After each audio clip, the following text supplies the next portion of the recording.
ahora sí, damos inicio a este sermón. Y como decía también nuestro hermano Jordi, estamos en el libro de Génesis. De hecho, estamos de regreso al libro de Génesis. Como sabéis, llevamos ya desde el otoño predicando. Este es el 9º sermón sobre el libro de Génesis, si no me equivoco. Y creo que hemos visto muchas cosas y muy interesantes. Aquellos que os habéis unido más tarde a la serie, aquí en la iglesia, asistiendo a los cultos, tenéis los sermones subidos en internet. Hay una lista de reproducción donde está todos los sermones desde Génesis 1, evidentemente, y este pasará a engrosar esa lista. Y podemos hacer un repaso de todas las enseñanzas que aprendemos en esos 11 y densos primeros versículos del libro de Génesis, que son los 11 primeros capítulos de la Biblia también. Génesis, como su propio nombre indica, es el libro del principio, de los principios, de los orígenes. Y Génesis es un libro vital, principal, como es la cabeza para el cuerpo, para comprender las Escrituras. Podemos decir que si no tuviéramos el libro de Génesis, como se suele decir hoy en día, habría que inventarlo.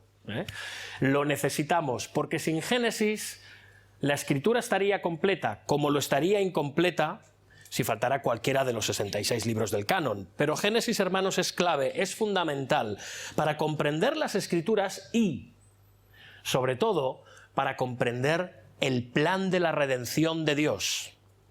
Esto es el Evangelio. Sin Génesis, sin un entendimiento profundo de Génesis, nuestro entendimiento de la redención y la salvación por parte de Dios será deficiente, será incompleto. Por lo tanto, es un libro de una importancia clave, capital.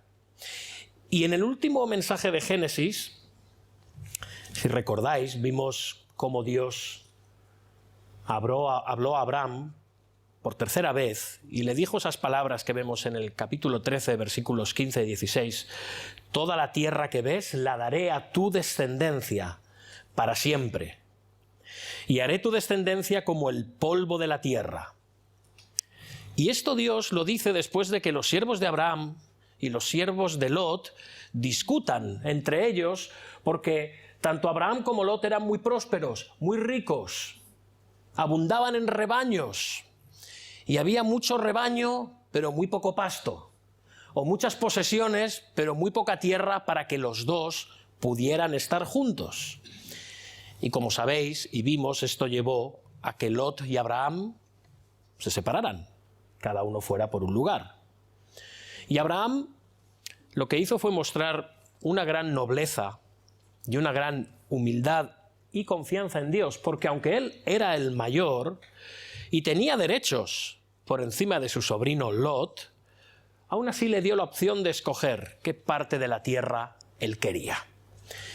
Y Lot, como vimos, puso sus ojos en la fértil tierra al otro lado del río Jordán, donde estaban Sodoma y Gomorra. Una tierra que, además de esa fertilidad y riqueza, estaba habitada por una sociedad perversa y depravada. Esto es, los gomorritas y los sodomitas. Como dice Génesis 13:13, los hombres de Sodoma eran malos y pecadores contra Jehová en gran manera. Hermanos, esto no está aquí por casualidad.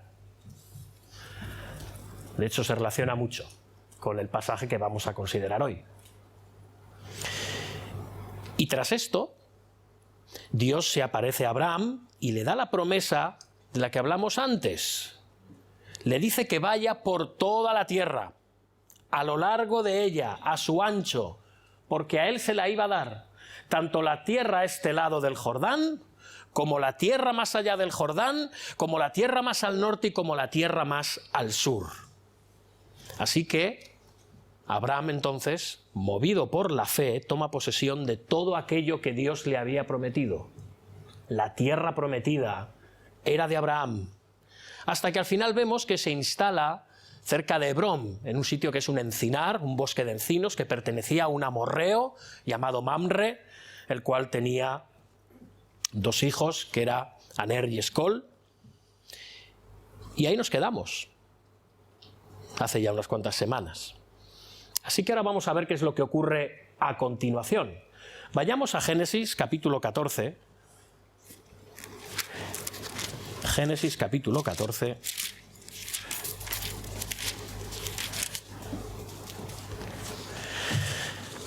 Y si tuviésemos la oportunidad de leer este texto en hebreo, aquí nos dice nuestra Reina Valera, la mayoría de las Biblias, aconteció en los días de Amrafel, pero en hebreo tiene una connotación más que nos ubica más y lo conecta con el pasaje. Cuando dice que Abraham, versículo 13, versículo 18, capítulo 13, versículo 18, Abraham pues removiendo su tienda vino y moró en el encinar de Mamre que está en Hebrón y edificó allí altar a Jehová. Lo que dice ahora el principio del capítulo 14 tiene conexión con esto, porque dice, y en aquel tiempo, en los días de Amrafel, en aquel tiempo justo cuando Abraham acaba de instalarse en el encinar de Mamre, es cuando ocurre lo que vamos a ver en este capítulo 14. Y vamos a leerlo, y después pediremos la bendición del Señor. Aconteció en los días de Amrafel, rey de Sinar, Arioc, rey de Elasar, Kedorlaomer, rey de Elam, y Tidal, rey de Goim, que estos hicieron guerra contra Bera, rey de Sodoma, contra Birsa, rey de Gomorra, contra Sinab, rey de Adma, contra Semeber, rey de Zeboim, y contra el rey de Bela, la cual es Zoar. Todos estos se juntaron en el valle de Sidim, que es el mar salado. 12 años había servido a Kedorlaomer, y en el 13º se rebelaron. Y en el año 14 vino Kedorlaomer y los reyes que estaban de su parte, y derrotaron a los refaítas en Astarot Carnaim, y a los zucitas en Ham, a los emitas en Sabé Kiriataim, y a los oreos en el monte de Seir, hasta la llanura de Parán, que está junto al desierto. Y volvieron y vinieron a En-Mispat, que es Cades, y devastaron todo el país de los amalecitas, y también al amorreo que habitaba en Acezontamar. Y salieron el rey de Sodoma, el rey de Gomorra, el rey de Adma, el rey de Zeboim y el rey de Bela, que es Zoar, y ordenaron contra ellos batalla en el valle de Sidim. Esto es, contra Kedorlaomer, rey de Elam, Tidal, rey de Goim, Amrafel, rey de Sinar, y Arioc, rey de Elasar. 4 reyes contra 5. Y el valle de Sidim estaba lleno de pozos de asfalto, y cuando huyeron el rey de Sodoma y el rey de Gomorra, algunos cayeron allí, y los demás huyeron al monte. Y tomaron toda la riqueza de Sodoma y de Gomorra y todas sus provisiones, y se fueron. Tomaron también a Lot, hijo del hermano de Abraham, que moraba en Sodoma, y sus bienes, y se fueron. Y vino uno de los que escaparon y lo anunció a Abraham, el hebreo, que habitaba en el encinar de Mamre, el amorreo, hermano de Escol, hermano de Aner, los cuales eran aliados de Abraham. Oyó Abraham que su pariente estaba prisionero y armó a sus criados, los nacidos en su casa, 318, y los siguió hasta Dan. Y cayó sobre ellos de noche, él y sus siervos, y les atacó, y les fue siguiendo hasta Oba, al norte de Damasco, y recobró todos los bienes, y también a Lot, su pariente, y sus bienes, y a las mujeres y demás gente. Hasta aquí la palabra del Señor, y su iglesia responde, amén. Vamos a orar.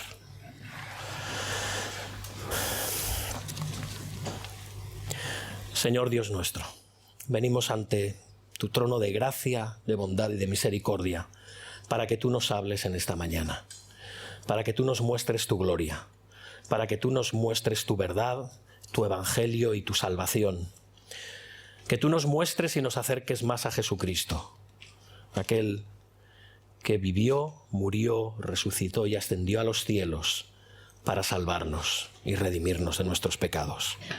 Que lo veamos por medio de este pasaje y que también aprendamos lecciones valiosas para nuestra alma, para nuestra vida, para nuestra iglesia. Te damos gracias por todos los aquí reunidos, te damos gracias por los que hoy nos visitan, Te pedimos y te damos gracias por todos aquellos que hoy no pueden estar aquí por motivos de enfermedad y nos siguen a través de las redes. Te rogamos que la palabra también sea poderosa y vigorizante para ellos. Y también te pedimos por todos aquellos que están hoy sin Cristo y nos acompañan, que tú hagas tu obra salvadora en su vida, Señor, y que lo hagas, como siempre, por tu gracia, pues fuera de ella nada nos es posible. Bendice ahora este siervo, bendice tu palabra, que sea para bendición de tu iglesia, en el nombre de Jesús. Amén. Amén. Bien, pues aquí tenemos este pasaje. No sé si alguien lo ha leído en casa estos días. Hemos empezado la lectura del libro de Génesis. Si es que hemos empezado a leer la Biblia en un año, debemos estar por aquí o habremos pasado recientemente, inevitablemente. Y quizás estamos hablando de un tiempo en el que hay guerra. Y precisamente en el lugar en el que Lot se había ido a vivir. Y además no hacía mucho.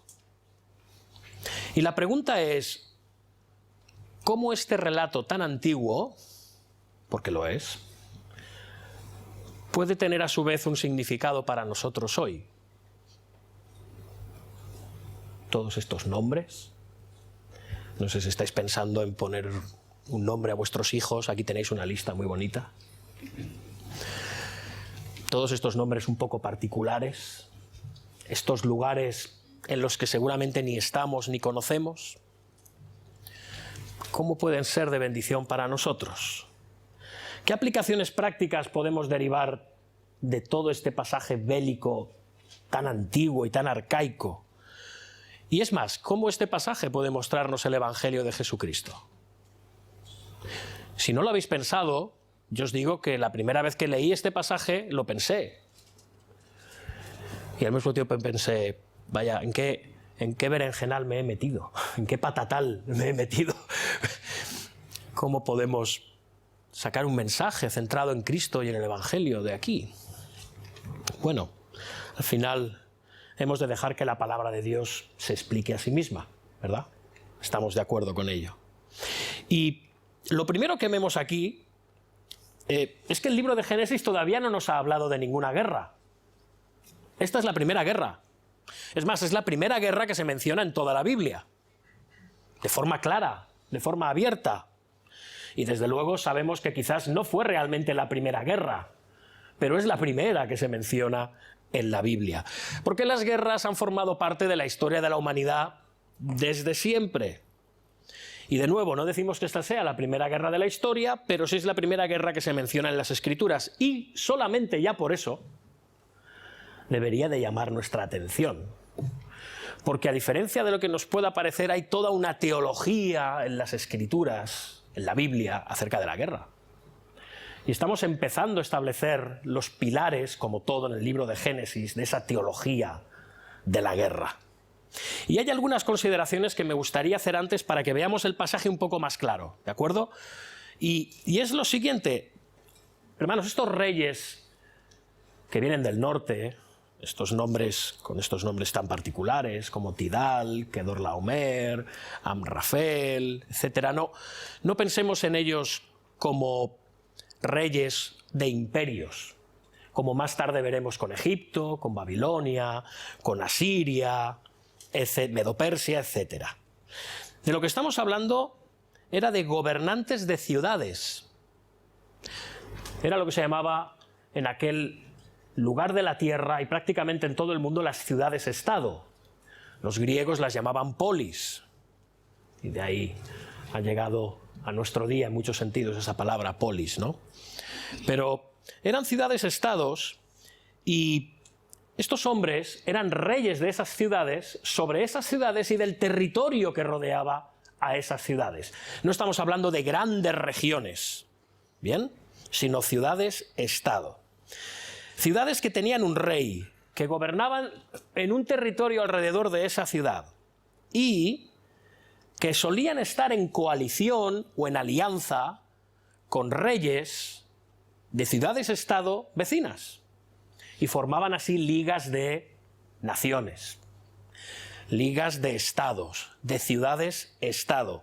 Y estas ligas o alianzas ya bien podían significar tratados económicos, mercantiles, agropecuarios, militares, de defensa, humanitarios en algunas ocasiones. Y esto es lo que eran, reyes de ciudades, no grandes emperadores de grandes imperios. ¿Bien? Y aquí vemos a estos 4 reyes poderosos del nordeste, precisamente de la zona de Mesopotamia, que se habían coaligado para algo muy concreto.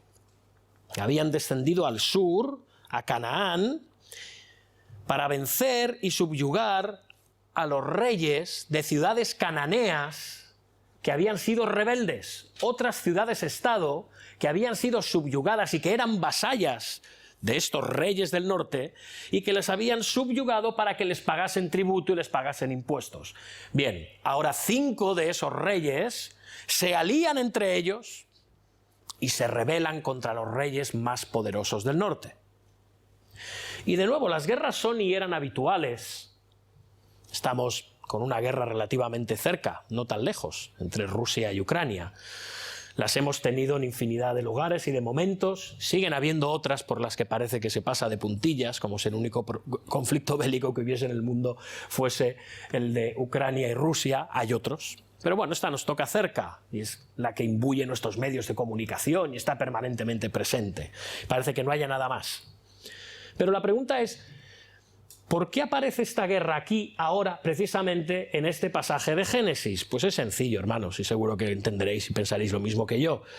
Porque esto tiene que ver con Abraham, afecta directamente a Abraham, el escogido de Dios, para ser el ancestro, el antepasado del pueblo de Israel, y asimismo un antepasado de la simiente prometida.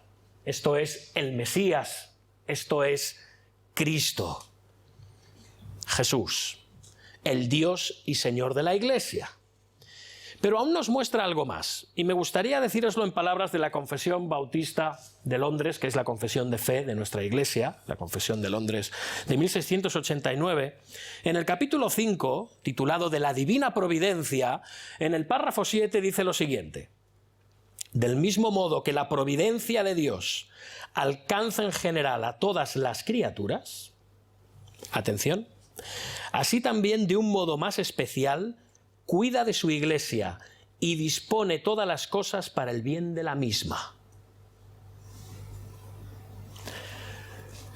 Hermanos, los asuntos de este mundo ocurren en la providencia de Dios y tienen la trascendencia que tienen en relación con la historia de la redención del cuerpo de Cristo, la Iglesia. Todos y cada uno de los acontecimientos. Y por ello, la Biblia presta atención que merecen en relación a esta realidad.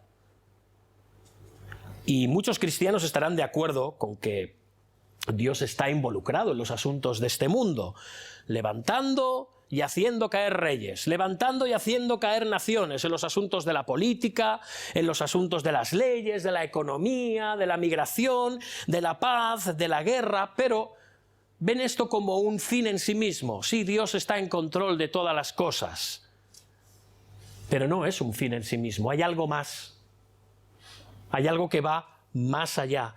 Dios está haciendo esto dentro de un plan mayor. La guerra de Ucrania también. El coronavirus también. Los conflictos económicos y políticos de este mundo también. Dios actúa dentro de un plano mayor, llamar a sus escogidos por medio de la proclamación del Evangelio a todas las naciones para recoger así a su Iglesia. Y todo para su gloria. Y como hay una gran mayoría de cristianos y no cristianos que no conocen el alcance de la providencia de Dios, pues ven las noticias y no ven en ningún lugar cómo esto puede tener impacto en la Iglesia. ¿Cómo realmente esto beneficia a la Iglesia? ¿Cómo tiene que ver? Pero hermanos, de nuevo, la Iglesia está en el centro de la historia. Así que todas las cosas de este mundo tienen relevancia en la medida que se relacionan con la Iglesia, el pueblo de Dios. Vamos a decirlo claro, nosotros, los cristianos. Y lo mismo ocurre en este pasaje de Génesis 14.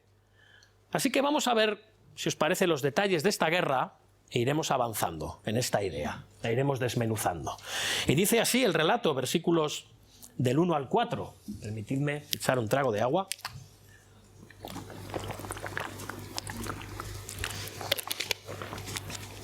Volvemos a leer el pasaje, versículos del 1 al 4, y me gustaría que tuvierais vuestras Biblias abiertas para poder seguir el desarrollo y la idea del pasaje. Aconteció en los días de Amrafel, rey de Sinar, Arioc, rey de Elasar, Kedorlaomer, rey de Ela, Amitidal, rey de Goim, que estos hicieron la guerra contra Bera, rey de Sodoma, contra Birsa, rey de Gomorra, contra Sinab, rey de Adma, contra Semeber, rey de Zeboim, y contra el rey de Bela, la cual es Zoar. Todos estos se juntaron en el valle de Sidim, que es el mar salado. 12 años habían servido a Kedorlaomer, y en el 13º se rebelaron. Los reyes del norte, este tal Amrafel de Sinar, provenían de lo que luego más tarde, mejor dicho, fue Babilonia. Arioc, rey de Elasar, de lo que actualmente es Turquía. Kedorlaomer de Elam es lo que es el moderno Irán. Y después Tidal, rey de Goim, no se sabe la ubicación, pero la palabra Goim quiere decir naciones. Por lo tanto, es muy probable que fuese un rey muy poderoso que tuviese ascendente o controlara diferentes ciudades-estado, como habíamos dicho al principio. Así que ahora bajan a hacer la guerra hacia el sur, hacia Canaán, contra unos reyes, contra Bera de Sodoma, contra Birsa de Gomorra, que eran dos ciudades vecinas, ya lo sabéis, por eso se las menciona siempre juntas, Sodoma y Gomorra. Luego Sinab de Adma, Semeber de Zeboim, y contra el rey de Bela, no se dice su nombre, pero que es Zoar. Bien, esta ciudad Bela, más tarde se le puso el nombre de Zoar, y es la ciudad, por cierto, a la que, como veremos en el capítulo 19 de Génesis, escapa Lot y sus dos hijas de la destrucción de Sodoma, y es donde se esconden. Zoar, que quiere decir pequeña. Y estos reyes cananeos se rebelan y se juntan en el valle de Sidim, esto es, al lado del mar muerto, en el mar salado, y viendo que habían sido vasallos de Kedorlaomer y sus 3 aliados, pero ya no lo iban a ser más, estaban planeando de qué manera podían defenderse, porque habían estado siendo 12 años vasallos de estos reyes del norte, tan poderosos, les habían pagado tributo, pero en el año 13 ya no más, y parece que durante ese año 13 no ocurrió nada trascendente, experimentaron una relativa liberación de ese yugo de los reyes del norte. Pero en el 14º año las cosas cambian. Los reyes del norte se coaligan y bajan, digo bajan porque estaban en el nordeste, en el este, y bajan hacia Canaán a destruir a estas ciudades, a darles, según pensarían ellos, su merecido, por su rebeldía y su desobediencia. Había que sofocar una revuelta y había que demostrar que con ellos no se jugaba. Y ahora los reyes, de los 5 reyes de Canaán, en previsión de la venida de los 4 reyes del norte, se juntan en el valle de Sidim para tramar una estrategia defensiva. Y siguen los versículos del 5 al 7. Y en el año 14 vino Kedorlaomer y los reyes que estaban de su parte. Y derrotaron a los refaítas en Astarot Carnaim, y a los zufitas en Ham, y a los semitas en Sabé Kiriataim, y a los oreos en el monte de Seir hasta la llanura de Parán, que está junto al desierto. Y volvieron y vinieron en Mispat, que es Cades, y devastaron todo el país de los amalecitas, y también al amorreo que habitaba en Hacezón Tamar. Así que esta liga de 4 reyes del norte, comandados por Kedorlaomer, despliegan todo su poder en la región. Y es un poder que va más allá de lo necesario. Si os dais cuenta, están arrasando incluso con pueblos, con ciudades-estado y con etnias que no se habían revelado a ellos. Y esto lo hacían para generar terror en el enemigo. Para decirles, si a estos que no nos han hecho nada les hemos arrasado, esperaos que nos encontremos con vosotros. Pero esto es muy interesante porque también está para mostrarnos lo poderosos que eran estos 4 reyes del norte, pero luego, cuando veamos la victoria de Abraham sobre estos reyes, como hemos leído, con solamente unos cientos de hombres, veamos lo que tiene que para nosotros ser manifiesto por encima de todo en este pasaje. Hermanos, la clave de este pasaje es que Dios estaba con Abraham.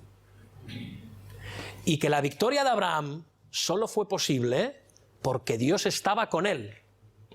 Y porque Dios estaba empezando a cumplir en este preciso momento las promesas que le había hecho a Abraham. Y continúa el relato, versículos del 8 al 9. Y salieron el rey de Sodoma, el rey de Gomorra, el rey de Adma, el rey de Zeboim, el rey de Bela, que es Zoar, y ordenaron contra ellos batalla en el valle de Sidim. Se juntaron allí en el mar muerto. Esto es contra Kedorlaomer, rey de Elam, Tidal, rey de Goim, Amrafel, rey de Sinar, y Arioc, rey de Elasar. 4 reyes contra 5. 4 reyes contra 5. 4 reyes de Oriente contra 5 reyes de Canaán. Parece una lucha desigual. Podríamos pensar que quienes tenían la victoria, con mayor lógica, serían los 5 reyes contra los 4, ¿verdad? Esto es lo que esperaríamos. Pero estos 5 reyes perdieron. Perdieron contra los 4. ¿Por qué? Quizá los otros eran mejores estrategas.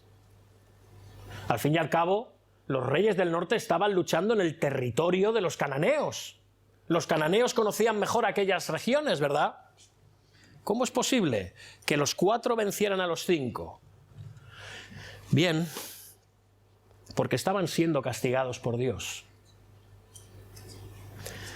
Aquellos cananeos, si recordáis, se nos ha dicho en el capítulo 13 que eran malos y pecadores contra Jehová en gran manera.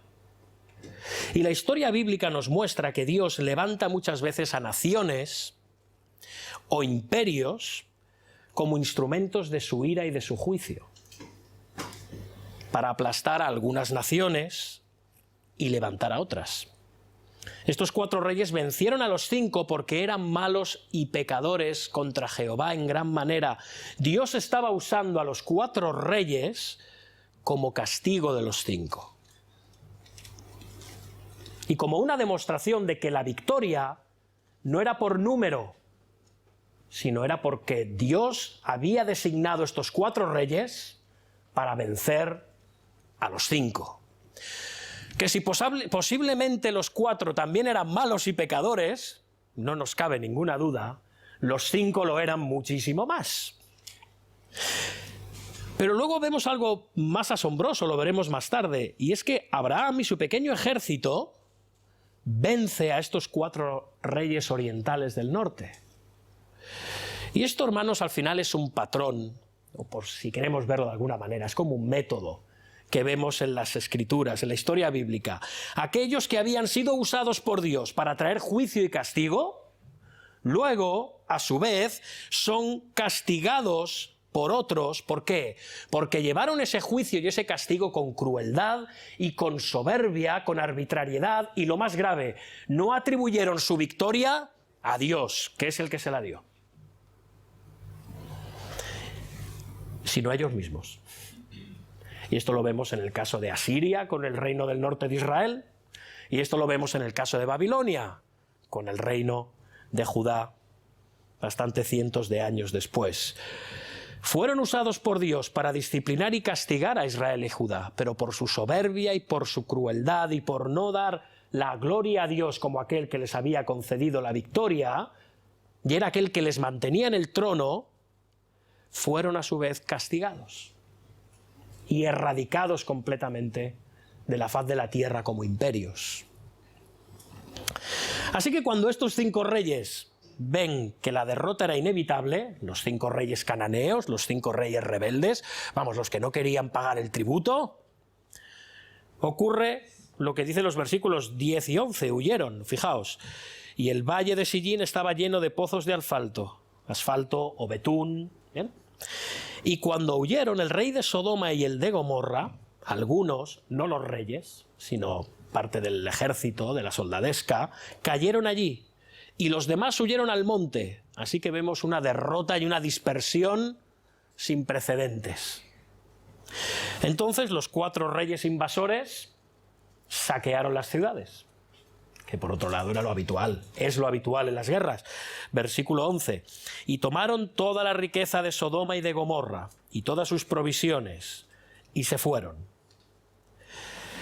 Así que de nuevo el despojo, al igual que la destrucción y la dispersión de los ejércitos de los 5 reyes, también fue total, lo cual incluyó que se llevasen cautivos para usarlos como esclavos, o como concubinas, o como rehenes de guerra. Y aquí, en este preciso instante, es donde aparece en escena Lot. Versículo 12. Tomaron también a Lot, hijo del hermano de Abraham, que moraba en Sodoma, y sus bienes, y se fueron. A estas alturas, si os fijáis, Lot ya se había instalado en Sodoma. La última vez que vimos a Lot fue en el capítulo 13, versículo 12. Si lo tenéis delante, se nos dice que fue poniendo sus tiendas hasta Sodoma.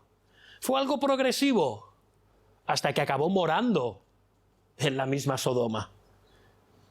Y ahora Lot fue capturado, sus bienes y su familia saqueados, y perdió todo lo que había traído de Harán, todo lo que había adquirido en Egipto y toda la riqueza que había conseguido mientras vivió entre los cananeos, en Sodoma y en Gomorra, siervos, ganado, grano, aceite, tiendas, oro, plata, joyas, etc. Él poco a poco celosamente había acumulado todo esto a lo largo de años, a lo largo del tiempo, pero todo lo perdió súbitamente en un solo día.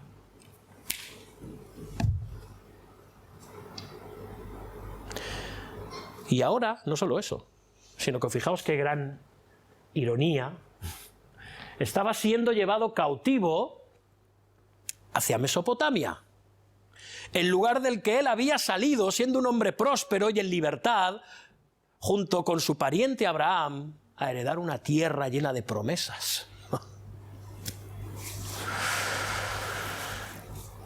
Prisionero, en cadenas, probablemente para ser vendido como esclavo, como decíamos, o ser usado como rehén, y su esposa y sus hijas seguramente vendidas como esclavas o peor aún, como concubinas en algún harén. Y aquí dejamos de momento a Lot.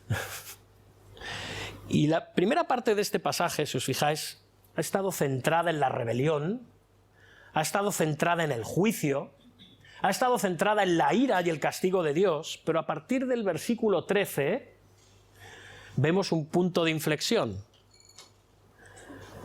Vemos la gracia y la misericordia de Dios. Porque este relato, hermanos, no va tanto de los reyes del norte, de los reyes del sur, de Abraham, de Lot. No va nada de eso. El protagonista de este relato es Dios, como ocurre en todo el libro de Génesis. En medio de este desastre, en medio de este caos, de toda esta destrucción, Dios está en control soberano de todo lo que está ocurriendo, absolutamente todo. Y mirando desde lo alto a Lot, el sobrino de su siervo Abraham. Y qué grande es la providencia de Dios, ¿verdad, hermanos? Nada ocurre por casualidad. Porque vemos la gracia activa de Dios en el versículo 13, fijaos. Y vino uno de los que escaparon, qué cosas, ¿no?, que escapara uno, y lo anunció a Abraham el hebreo, que habitaba en el encinar de Mamre, el amorreo, hermano de Escol y hermano de Aner, los cuales eran aliados de Abraham. O sea, este hombre seguramente era alguien próximo a Lot. Sabía que Lot era familia de Abraham, ese poderoso patriarca, ese poderoso terrateniente que moraba en el encinar de Mamre, allí junto a los amorreos. Y para allí se encaminó. Y es muy interesante porque aquí hay un detalle en el que me gustaría detenerme. No podemos detenernos en todos los detalles que vemos en Génesis, porque no os engaño, si no creo que estaríamos todavía en el capítulo 1. Pero, fijaos, dice una palabra, Abraham, ¿cómo lo llama el hebreo? Abraham el hebreo. Esta es la primera vez que aparece esta palabra en la Biblia también. De hecho, es la primera vez que se designa así a Abraham. Y luego más tarde, evidentemente, esto llegó a significar o a designar a los israelitas no como nación, sino como etnia. Ellos eran los hebreos. Y hebreos, seguramente, aunque hay mucha discusión, pero el mayor consenso entre todos los estudiosos es que la palabra hebreo proviene de Eber. Eber es una persona que aparece en la genealogía de Sem en Génesis 11. Si vais a Génesis 11 os encontraréis con la genealogía de Sem.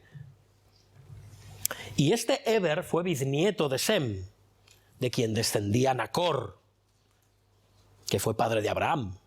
Y esto nos recuerda que Abraham era un semita, un descendiente de Sem, que fue hijo de Noé, nieto de Enoc, quien descendía de Set.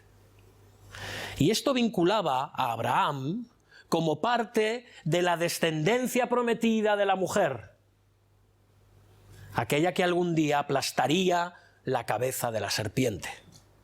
Identificaba este nombre muy claramente, hebreo, descendiente de Eber, como alguien que venía de la línea de Adán y Eva y que formaba parte de esa genealogía bendita que llevaría a la venida del Mesías,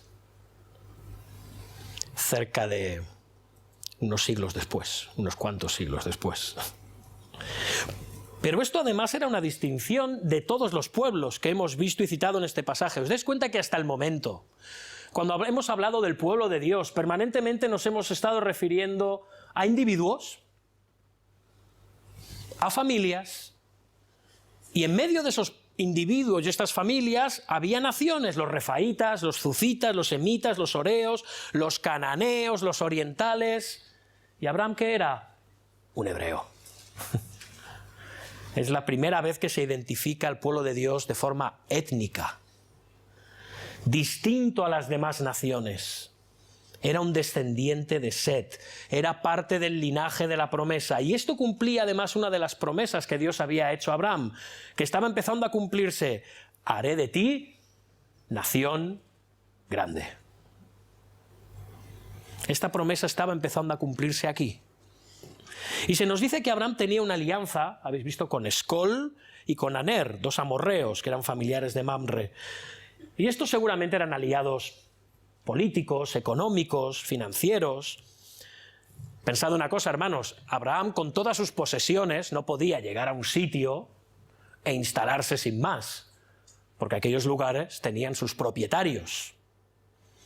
No podía llegar, plantar su tienda, llevar ahí sus ganados, así que él ¿qué hacía? Hacía acuerdos con los que moraban, y lo iremos viendo a lo largo de todo el libro de Génesis. Hacía acuerdos con los moradores de aquellos lugares, hacía pactos con los que vivían allí, en esos territorios.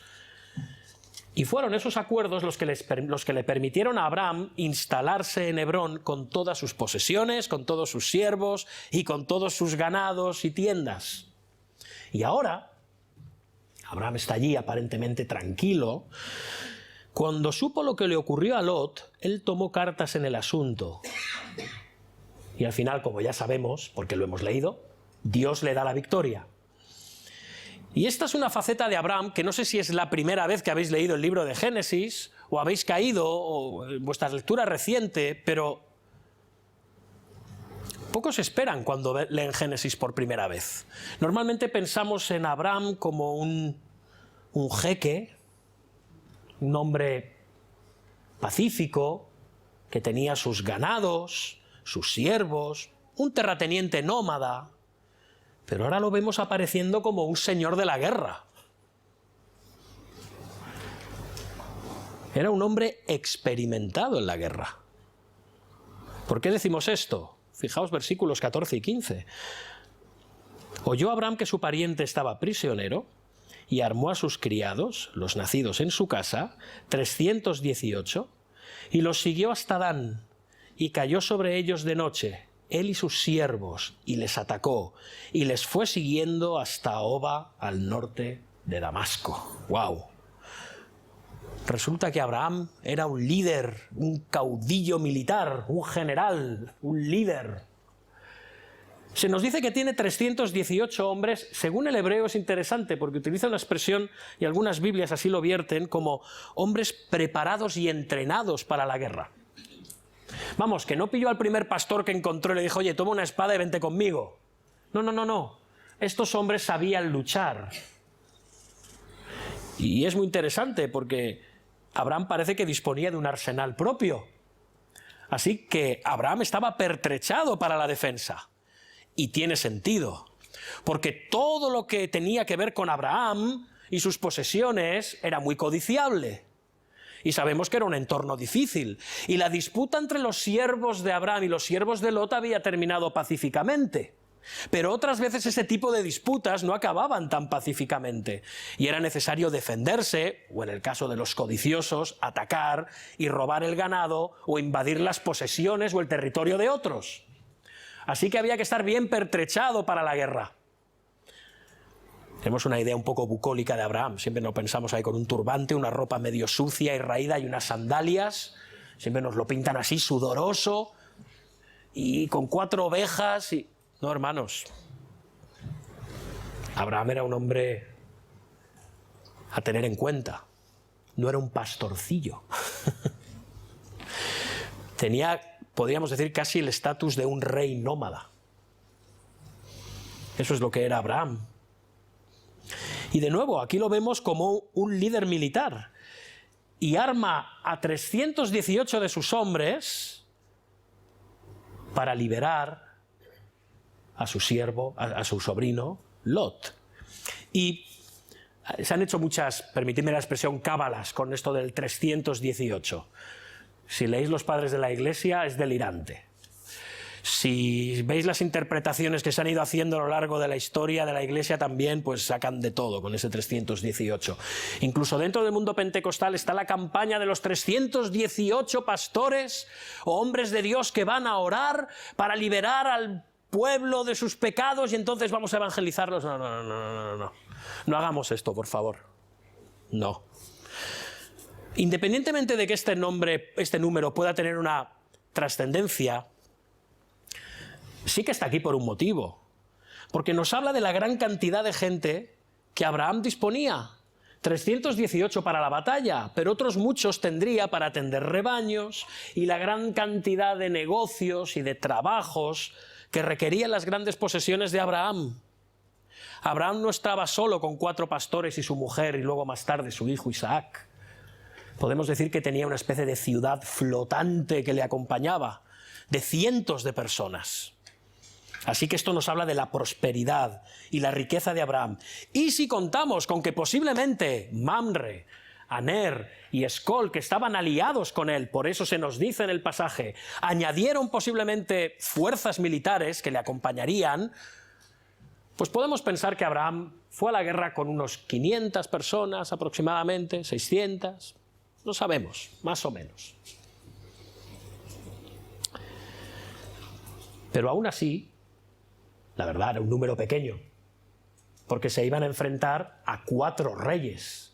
Y 4 reyes importantes que habían tenido la oportunidad de someter y poner en vasallaje a esos 5 reyes y posiblemente a otras tantas ciudades cananeas. No serían estos 5 reyes que habían sido vencidos los únicos vasallos que tenían. Y aún así, Abraham sigue a estos 4 reyes y los alcanza en la ciudad de Dan. Dan está en el extremo norte de Canaán. Esto es, pensad que Abraham estaba en Hebrón y camina hasta el norte de Canaán, un recorrido de unos 240 kilómetros, ahí es nada en aquel tiempo, para encontrarse con estos 4 reyes y cae sobre ellos por la noche. Esto demuestra que Abraham también era un buen estratega. Los pilla desprevenidos cuando están dormidos, cuando están descansando, quizás banqueteando y festejando la victoria. ¿Y qué ocurre? Pues nos lo dice el relato, que estos 4 reyes son vencidos y huyen. Y aún así, fijaos, Abraham y su ejército los sigue durante 95 kilómetros más hasta Damasco, en Siria, más al norte todavía. Y al huir, estos reyes dejan todo su botín, dejan todos los prisioneros, volviendo con el rabo entre las piernas a Mesopotamia, que es de donde habían salido. Y termina el pasaje diciendo en el versículo 16, y recobró todos los bienes, y también a Lot su pariente, y sus bienes, y a las mujeres y demás gente. Esta demás gente era el pueblo de Sodoma y Gomorra, que también había sido llevado cautivo junto a Lot y su familia. ¿Os podéis imaginar el regreso? Desde allí arriba, desde Dan hasta unos al territorio de los amorreos, en Hebrón, y otros de vuelta a sus ciudades en Canaán. Un viaje casi de 700 kilómetros entre la ida y la vuelta, pero todos gozosos. Gozosos por la victoria, alabando a Dios por haberles concedido liberación por medio de Abraham. Un ejército de unos pocos cientos de hombres habían traído vencer a 4 poderosos reyes de Oriente. Y el punto es este, hermanos. Dios estaba con Abraham y estaba empezando a cumplir sus promesas. Capítulo 12, versículos 2 y 3. Haré de ti una nación grande, y te bendeciré y engrandeceré tu nombre, y serás bendición. Bendeciré a los que te bendijeren, y a los que te maldijeren maldeciré, y serán benditas en ti todas las familias de la tierra. ¿Qué enseñanza y ánimo podemos derivar de este pasaje? Es más, si me permitís, antes que eso, ¿qué enseñanza y ánimo pudo extraer Israel de este pasaje cuando leyó o escuchó, leído por primera vez el libro de Génesis? Hace 3.500 años. ¿Cómo ayudó a Israel antes de cruzar el Jordán para tomar posesión de la tierra prometida? Y de nuevo, ¿qué podemos aprender tú y yo hoy de un pasaje tan arcaico como este, que nos habla de una guerra antigua? Bueno, no olvidemos que Génesis, como ya hemos dicho, fue escrito para reorientar la cosmovisión o la forma de entender el mundo que tenía la nación de Israel, la cual llevaba 400 años viviendo en Egipto como esclavos e imbuidos de su visión del mundo, de sus costumbres, de sus leyes, de sus normas y de su manera de vivir y de su forma de entender quiénes eran los dioses y quiénes eran los seres humanos. Pues Dios inspira el libro de Génesis para reorientar la cosmovisión y, podemos decir, la visión teológica de Israel, porque quiere que Israel vea las cosas no desde una perspectiva mundana, sino que vea las cosas desde la perspectiva de Dios. Y eso es precisamente lo que este libro de Génesis también nos sirve a nosotros, para ver las cosas desde la perspectiva de Dios. Por eso también es válido para nosotros este pasaje. Y vemos al menos 5 cosas que aprendemos de este pasaje, que fueron lecciones para Israel, pero que también son lecciones para nosotros. En primer lugar, Moisés quería mostrar que los israelitas no debían hacer alianzas con los cananeos cuando entrasen en la tierra prometida, porque esas naciones iban a sufrir el mismo castigo que sufrieron todos los reyes mencionados en este relato: la aniquilación. Dios iba a utilizar al mismo Israel, descendientes de Abraham, herederos de las promesas de Abraham, para ese propósito. Dios iba a derramar su ira sobre las naciones cananeas por medio del pueblo de Israel. Y de la misma manera que Lot sufrió el mismo castigo y las mismas consecuencias que los cananeos por sus alianzas con ellos, de igual manera le pasaría a la nación de Israel si hacía alianzas con los cananeos. Y de igual manera ocurre con nosotros, los cristianos. Estamos en el mundo, pero no somos parte del mundo. Si amamos al mundo y vivimos en el mundo, no debemos vivir como el mundo vive. Si nos sentimos cómodos en medio de la perversidad, la injusticia y la falta de amor este mundo, y la falta de adoración y de piedad que vemos en este mundo, seremos castigados junto a este mundo. Por supuesto, esto para el mundo supondrá juicio y condenación, cosas que la Iglesia no experimentará. Pero recibiremos severa y dolorosa disciplina. Y aunque la disciplina es para aprendizaje, siempre nos será mejor aprender por medio de la obediencia, de comprobar por nosotros mismos cuál es la buena, agradable y acepta y santa voluntad de Dios. Porque la disciplina del Señor, aunque santifica, es dolorosa. Mucho más, en muchísimas ocasiones, que el castigo de los impíos. Aunque al final es santificación. Así que, de nuevo, de la misma manera, no nos asociemos con los cananeos como hizo Lot. No seamos parte de este mundo, aunque estemos en este mundo. Pero en segundo lugar, vemos otra cosa, que Dios dio la victoria a Abraham. Y de igual manera sería Dios quien daría todas las victorias a Israel. El mismo Dios que dio victoria a Abraham fue el Dios que dio victoria a Israel cuando entraron en la tierra prometida. Porque al fin y al cabo, hermanos, daos cuenta, estamos hablando del mismo territorio, de la misma región, no es otra. La acción de Génesis 14, del 1 al 16, tiene lugar en la tierra de Canaán, lo que es la tierra prometida, que es donde siglos más tarde entró la nación de Israel para tomar posesión de ella. Abraham tiene a su lado a Dios, por eso vence. Y Dios le ha dado la promesa de que vencerá. Y los israelitas, como descendientes de Abraham, debían confiar en que Dios también cumpliría esa promesa con ellos.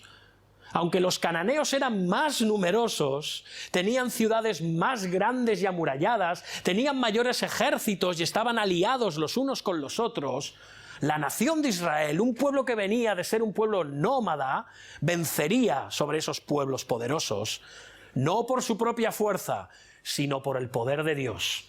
El mismo poder que sostuvo y guió a Abraham en su batalla contra los 4 poderosos reyes del norte. El mismo Dios de Abraham era el mismo Dios de Israel y es el mismo Dios de la Iglesia. Es nuestro mismo Dios. Dios pelea las batallas junto a nosotros y no luchamos la batalla por nuestras propias fuerzas, sino que el poder de Dios se perfecciona en nuestra debilidad. ¿Recordáis Efesios cuando dice que tenemos una lucha en este mundo y que no es contra sangre y carne, sino contra principados, contra potestades, esto es poderes, contra los gobernadores de las tinieblas de este siglo, contra las huestes espirituales de maldad? Esa es nuestra guerra. Estamos en guerra, estamos en una guerra espiritual. Hermanos, las guerras de Canaán ilustran perfectamente las guerras y conflictos espirituales que nosotros tenemos en este mundo. Pero nuestro general es Cristo, y Él ya ha vencido. Pero los cananeos espirituales están en derredor nuestro, y necesitamos la gracia de Dios para vencerlos. En tercer lugar, Abraham actuó como si fuera dueño de la tierra. ¿Os habéis dado cuenta? Es muy interesante cuando tú ves Abraham no pide permiso en ningún momento. Fijaos, las personas que fueron llevadas cautivas, las naciones que fueron derrotadas, los bienes que fueron saqueados, no eran de Abraham. Sin embargo, él encabezó un ataque militar, derrotó a los reyes de Oriente, libertó a las personas, a los pueblos cananeos prisioneros, y recuperó sus bienes, lo cual demuestra que Abraham actuó como dueño de la tierra por medio de la fe. Él sabía que aquella era su tierra, que Dios se la había dado. Y que aunque ahora eso era en forma de promesa, algún día sería algo real. Y los israelitas debían entrar en Canaán con la misma seguridad. La tierra era suya. Y los cananeos eran intrusos, o como hemos dicho en alguna ocasión, eran ocupas. Ellos tenían derecho divino sobre aquella tierra, eran los dueños de la tierra prometida, no en base a que ellos tuvieran derecho, sino que Dios les había otorgado ese derecho. De la misma manera nosotros tomamos posesión por medio de la fe de todo lo que se nos ha prometido, hermanos. La resurrección de los muertos, los nuevos cielos y la nueva tierra, la era venidera. Todas estas cosas, como Abraham, las recibimos por la fe, porque nuestra vista está puesta no en las cosas de este mundo, sino en las cosas celestiales.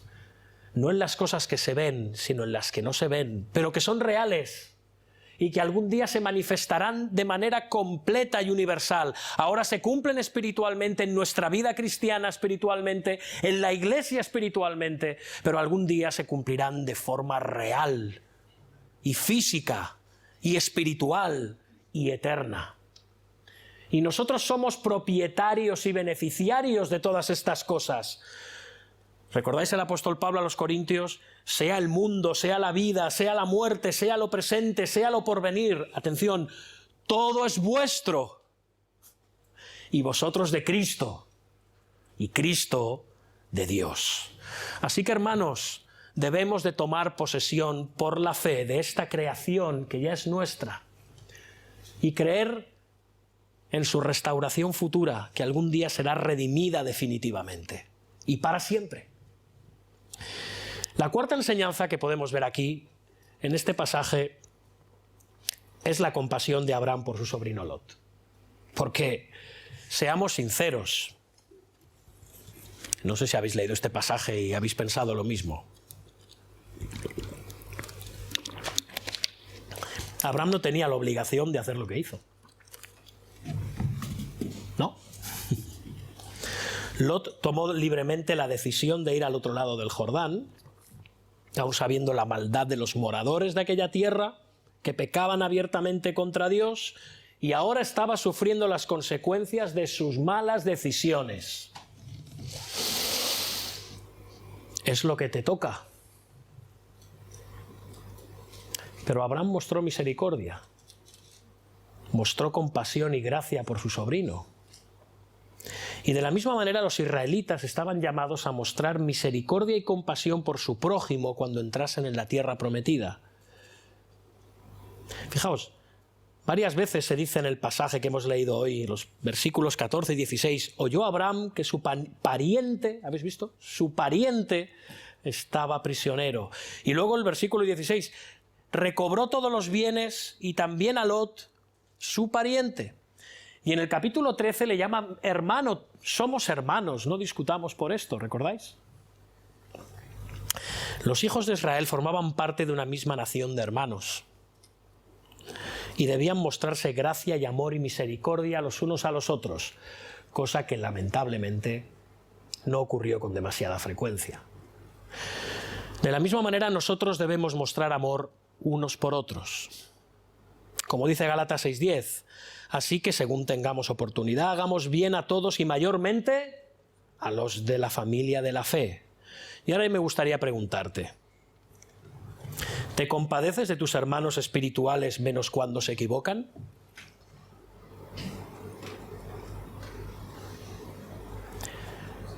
¿Te compadeces de tus hermanos menos cuando están haciendo elecciones equivocadas?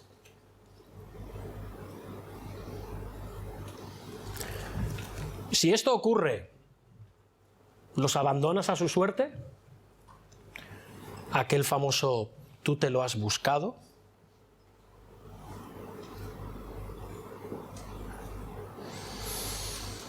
Abraham mostró misericordia y compasión por su sobrino.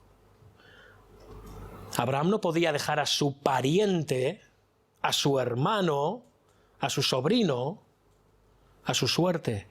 Y no lo hizo porque en imitación de Dios, que fue el artífice real de la victoria de Abraham,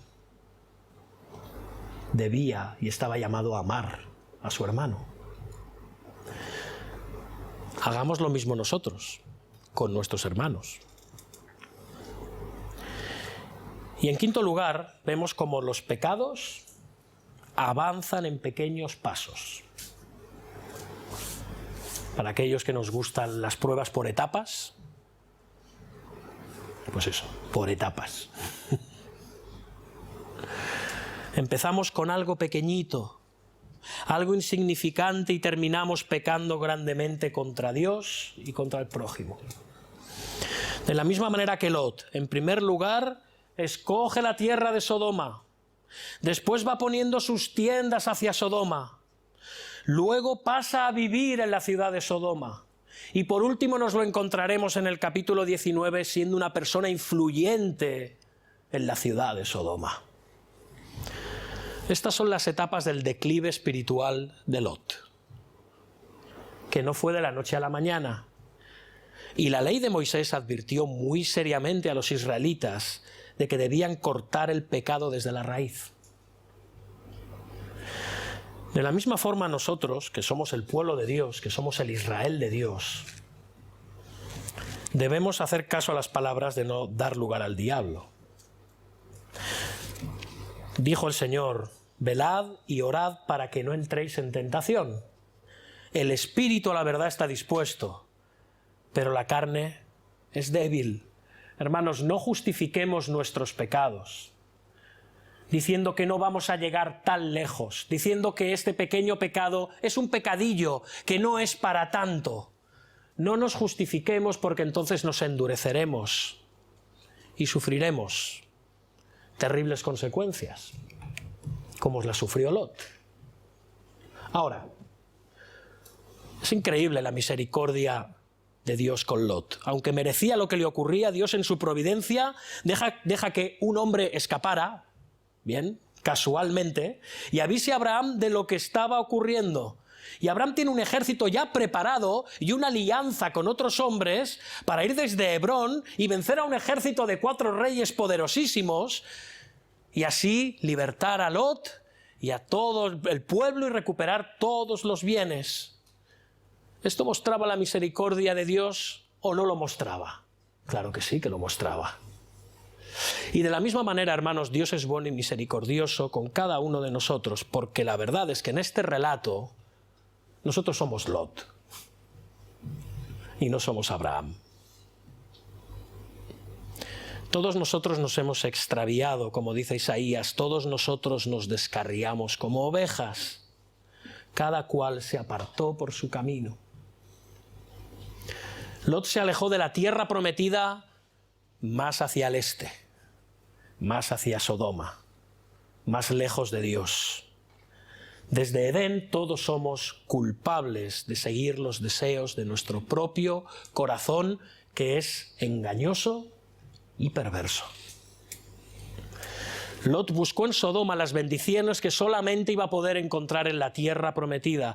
Igual que todos nosotros buscamos en este mundo la gracia, la satisfacción, la plenitud y el gozo y la paz que solo podemos obtener en Cristo. Y las consecuencias de que nos extraviemos en nuestro pecado son el alejamiento de Dios, la esclavitud a más y más pecado, y la pérdida de la comunión y la paz con Dios, que os digo es el mayor de nuestros bienes. Y el pecado nos lo arranca.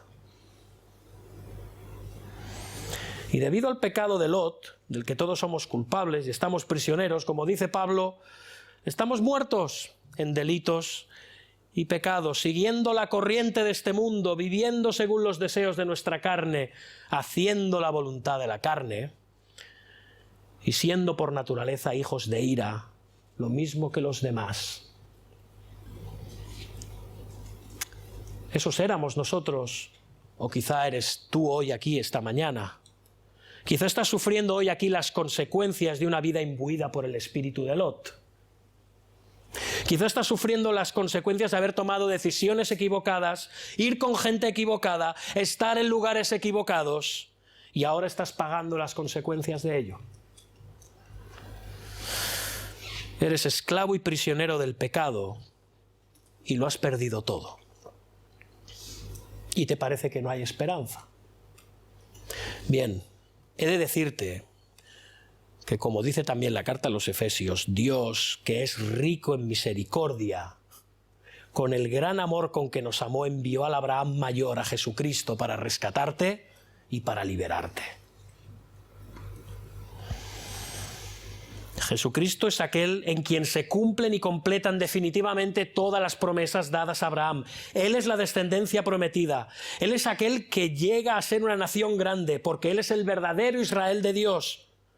Él es el nombre que ha sido engrandecido, pues tiene el nombre que es sobre todo nombre. Él es bendición, verdadera bendición a todos los que se arrepienten de sus pecados y creen en Él como Señor y Salvador. En Él van a ser benditas todas las naciones de la tierra, y todas las etnias, y todas las personas, y todas las tribus que le buscan sin distinción. Da igual quiénes sean, da igual cómo sean, da igual lo que hayan hecho y en qué estado se encuentran. Él es el verdadero Salvador y libertador de aquellos que son como Lot. Pero también Dios bendecirá a los que bendigan a Cristo y maldecirá en el día del juicio a los que maldigan a Cristo. Pues aunque Él es el príncipe de paz, también es el Rey de reyes y Señor de señores, del que nos habla Apocalipsis 19, que leíamos en la lectura congregacional. Él es el Abraham mayor, el testigo fiel y verdadero, el que viene en un caballo blanco de justicia, santidad y verdad, porque su guerra es santa, verdadera, es justa. Y los ejércitos celestiales le siguen, como esos 318 que siguieron a Abraham. Y Él herirá a las naciones, como Abraham venció a esos 4 reyes poderosos del norte, y las regirá con barra de hierro, porque Él es Rey de reyes y Señor de señores. Cristo es nuestro libertador. Solo en Cristo hay verdadera liberación. Cristo murió en la cruz del Calvario y así venció al mundo, al pecado, a la muerte y a Satanás. Y Él un día volverá por segunda vez para juzgar y redimir a este mundo de forma completa y definitiva, un mundo que está cautivo y es prisionero de su pecado. Y entonces traerá nuevos cielos y nueva tierra de justicia y paz eternos, porque Él declara: el Espíritu del Señor está sobre mí, y he sido enviado a predicar buenas nuevas a los abatidos, a vendar a los quebrantados de corazón, a publicar libertad a los cautivos y a los presos apertura de la cárcel, y a proclamar el año de la buena voluntad del Señor. Hermanos, hermanas, solo en Cristo, el Abraham mayor, hay salvación y liberación del pecado, del mundo y de la muerte. Bienaventurados todos los que confían en Él. Amén. Amén. Vamos a orar, hermanos. Padre y Señor nuestro, nos presentamos ante ti en esta mañana para darte gracias, porque tú eres aquel Dios poderoso que está con nosotros, que estuvo con Abraham en la victoria, que estuvo con Israel en la victoria, que estuvo con el Señor Jesucristo en la victoria, y con nosotros, tu pueblo escogido, en la victoria, porque esa victoria no es nuestra, es tuya, Señor, es solo tuya. A ti te la debemos. Y te damos gracias porque tú nos has libertado. Tú has roto las cadenas. Nos diste nueva vida.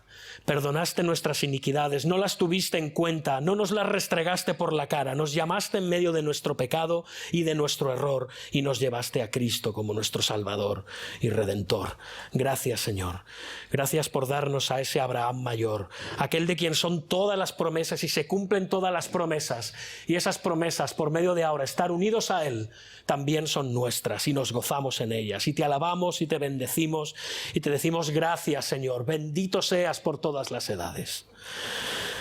Elevamos a ti esta oración, dándote toda la honra, la gloria y el poder, y celebrando a ese Rey de reyes y Señor de señores que cabalga en ese caballo blanco y que sale a vencer y que algún día nos redimirá a todos. Porque te lo pedimos en su nombre, en el nombre de Jesucristo. Amén.